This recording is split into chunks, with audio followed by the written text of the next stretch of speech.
L'école reste le creuset de l'égalité, de l'indifférenciation, le lieu de la laïcité. Moi, je suis très attaché à ça.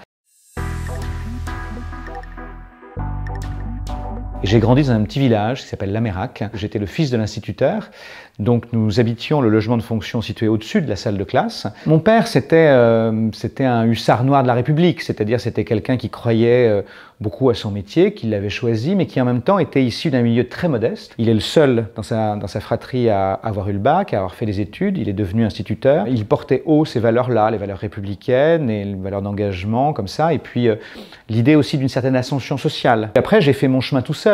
D'un côté, on me disait, il faut faire ces études-là, et de l'autre, moi, mes choix personnels s'exprimaient quand j'entrais dans une librairie ou dans une bibliothèque. Et tout d'un coup, je rencontrais ma propre identité. Je l'ai rencontrée en me mettant à écrire, en inventant ces romans, en fabriquant ces histoires, en créant des personnages. Il se trouve que j'ai découvert mon homosexualité très jeune, je l'ai comprise voilà, assez facilement, j'en ai pas été catastrophé du tout, au contraire.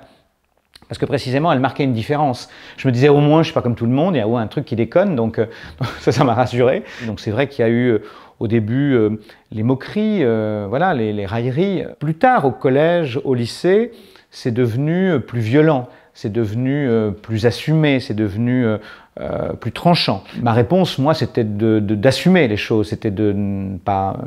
Je ne suis jamais confiné dans la honte ou dans le déni. Voilà, c'était une façon de dire merde au con. Ce que j'ai envie de dire justement aux jeunes qui, par exemple, seraient tentés par l'écriture, c'est que les mots, justement, se moquent des origines, se moquent de la couleur de peau, se moquent de la sexualité. C'est-à-dire qu'effectivement, parfois, ce sont nos différences, nos marginalités, qui font notre richesse et qui permettent que les mots existent et que des histoires s'écrivent. Moi, quand je rencontre des jeunes gens qui me disent je suis titillé par l'écriture, j'ai une histoire dans ma tête, je leur dis à chaque fois, écrivez-la. La chose la plus terrible dans la vie, c'est de ne pas essayer.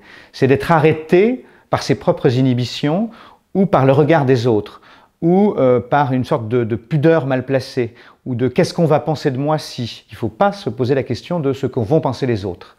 Il faut faire ce qu'on porte en soi, et puis le sortir, voilà. Et puis c'est aux autres de s'en débrouiller. Ils s'en débrouilleront ou pas, c'est pas votre problème, ce sera le leur.